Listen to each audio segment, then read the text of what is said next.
Hey, what's going on, everyone? So in this video, we're going to be taking a look at Imperial Crosshair from the Bad Batch. So when this went up for pre-order back in June, this was the only one that I grabbed on that day.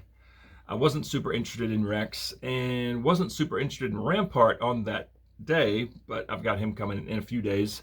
But the Shock Trooper was sold out. Fortunately, this went back up in August and I was able to snag one. But this one, I'm pretty excited for. I think it's a pretty cool looking figure. And it's kind of funny. So they shipped this one in a box and this one in one of those little bubble mailers, but both of them look great. And of course, the one that was in the box is in pristine condition. Yeah, I'm happy. And speaking of boxes, there you have it. It's the new style box with the beveled side. You got a nice big window. You can see Crosshair, got his backpack. He's got a DC-17 blaster pistol in the holster already and the big old sniper rifle.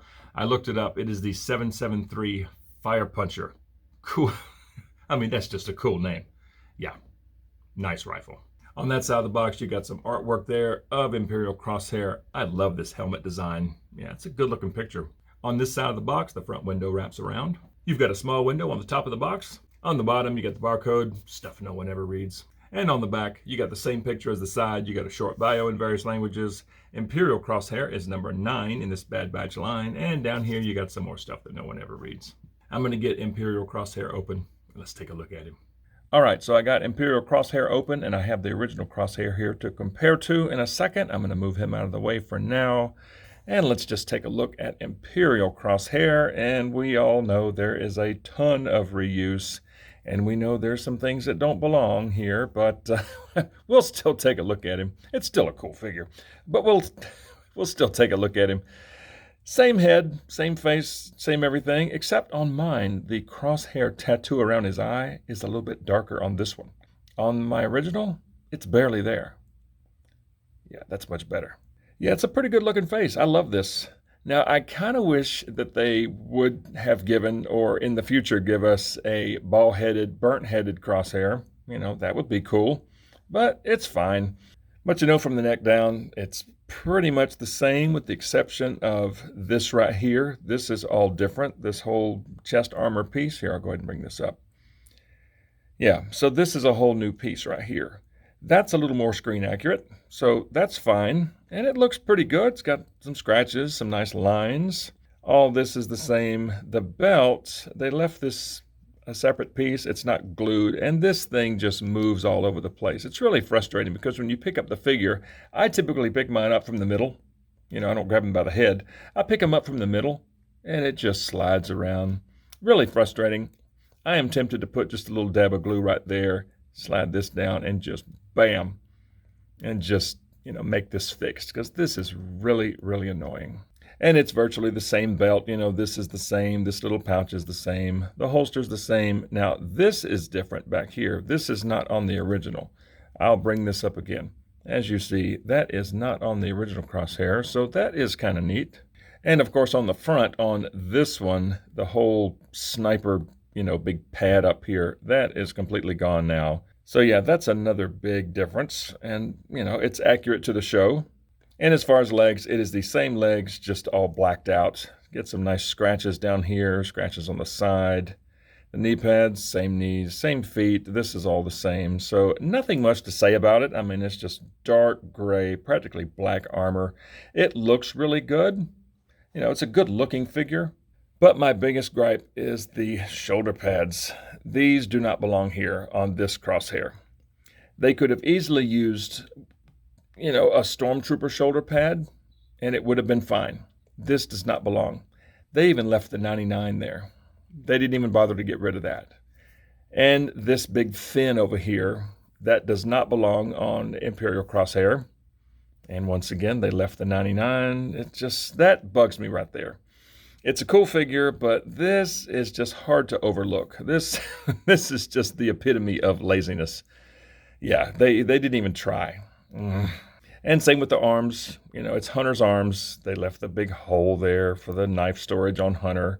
It's a big hole. It's okay overall. Okay, I'm happy to have this figure, but this just bugs me. And this is a very soft, rubbery material. It's very bendy. I could probably easily just shave this off, get a really sharp blade and just cut this off. My only concern is I don't know what color the rubber is going to be underneath. If it's going to be this color or if it's going to be a different color. I don't know. It's probably the same color, but I'm really tempted just to cut this off. You know, just like I'm tempted to glue this belt down. So yeah, just a couple of gripes, the belt and this thing. Apart from that, it's a really cool figure. But just for the sake of the video, let's just run through articulation real quick so you have some side to side at the head, just like all of them. And Crosshair has some ridiculous tilt at the head. You've got some tilt at the neck, and you also have a little bit of tilt at the head, but the whole neck will tilt. This is pretty crazy. He's got some really good down, and he's got some really good up. And there's some pretty good forward and back at the neck as well. The arms get up to there. As far as rotating them around, yes, they do rotate around, but the shoulder pad will move separate. It's on a little ring in there, and it will easily get out of place. So you have to manually put the thing back where it belongs. It's a little irritating, and it wants to fly up a little bit. It will eventually sit down, but yeah, they kind of stick out some. He's got single jointed elbows that get past 90. He's got a swivel at the elbow, a swivel at the wrist. He's got a really good up and down hinge on the right, and a side to side hinge on the left. There's some swivel at the midsection. He's got some really good crunch, and he's got some really good back, and some fantastic side to side. I mean, look at this. This is crazy movement. He's got an upper thigh swivel, and if you rotate the legs out just a little bit, they get up that far. They go out that far, and they go back just to there. He's got a swivel below the knee. Single jointed knees, they get that far. Feet go down that far. They go up to about right there, and you've got some swivel at the ankle. So yeah, really good articulation on Crosshair. And as far as accessories, there's a little DC-17 blaster pistol, very tiny. Got some nice detail in there, but it's just all one color. But it works. It looks just like it's supposed to look. And I'm going to go ahead and see how this goes in his hand. Then I'm going to stick it in its holster. So this pistol is really, really loose in this hand. It does, I don't know. It's just really, really loose. It doesn't really sit in there very well. The trigger finger does make it to the trigger. Okay, yeah, right through the trigger guard. And he does hold that very well in one hand. It's just very loose. And as far as the left hand, he does not have a trigger finger, so that looks kind of silly. But I probably won't display him with this pistol too often, so that is going to go right in there. Bam. And that looks really good in its holster. And these things on the back of the belt back here look really nice. I like those. All right, so next we have this obscenely long sniper rifle, the 7.73 Fire Puncher. Cool name, cool rifle. It's just massive. It's huge. It is almost as tall as him. Yeah, the thing is, it's pretty cool though. It's just big. And it does come apart right there for storage in the backpack. And there's an audible snap. Yeah, you can sort of hear it go back together. So that's it, and I like it.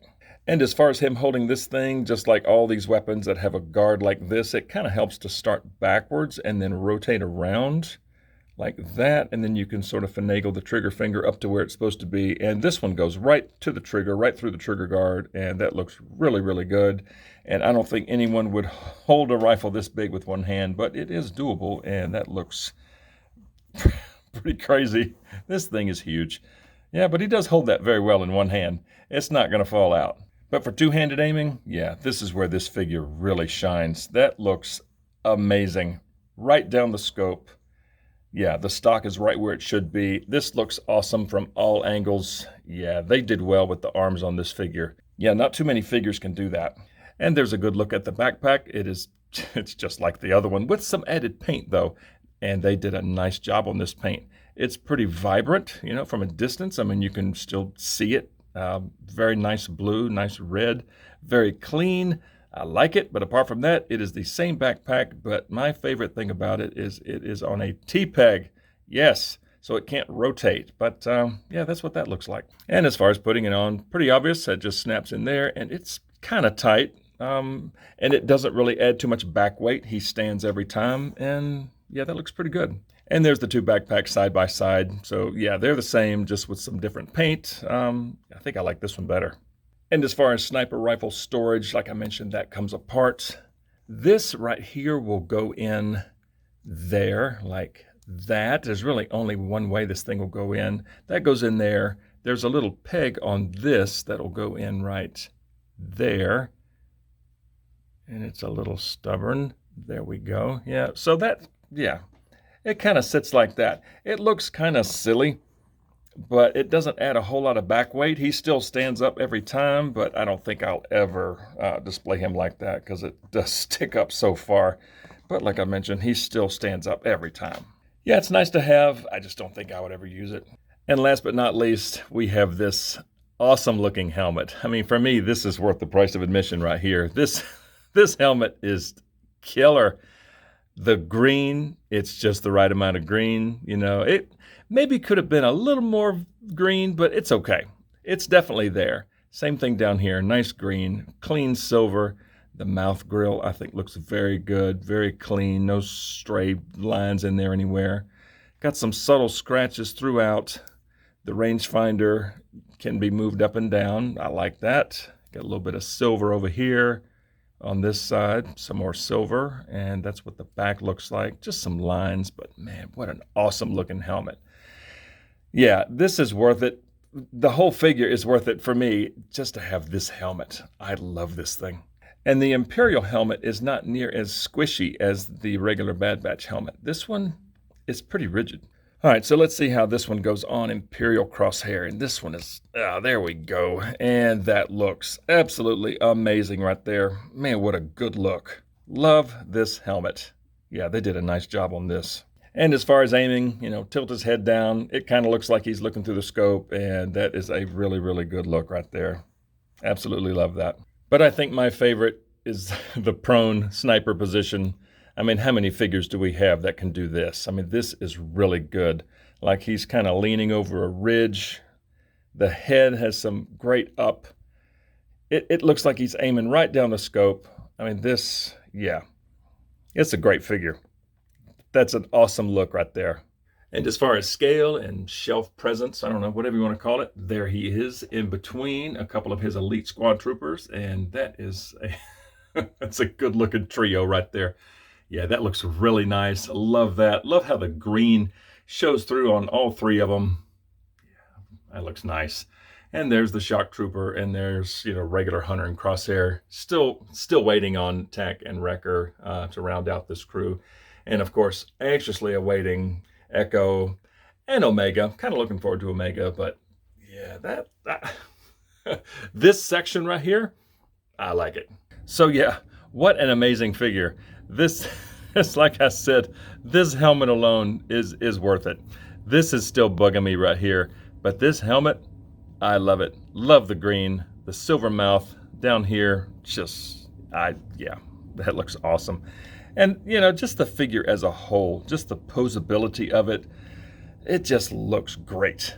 Despite this little wacky thing here, I can sort of overlook it, especially when he's posed like that. You know, you can barely even see that thing, but man, overall, what a great figure. I'm still tempted to glue this down. This drives me crazy. This thing just flops all over the place. I don't know why they didn't glue that. It would have been real easy. But yeah, that's an easy fix. The updated, here, let me get this rifle out of the way. You know, the updated chest armor's nice. I'm glad they at least did that, but they could have easily fixed this. But overall, I still love the figure. It looks good on the shelf. Love the blacked out armor. I like the paint back here. That's a nice touch, even though I'm not going to see it very much. I think it looks really good. Yeah, I'm pretty pleased with this one, except for this. But please comment below. I would love to hear your thoughts on Imperial Crosshair. If you love it, if you hate it, if you think it's okay, if you really think they should have done something with this, yeah, please comment below. And if you like videos on Star Wars The Black Series, please consider dropping a like on this video, subscribe to the channel, and turn on notifications because I'm always posting something. I would certainly appreciate it. And I just thank you guys so much for watching, and we'll just see y'all next time.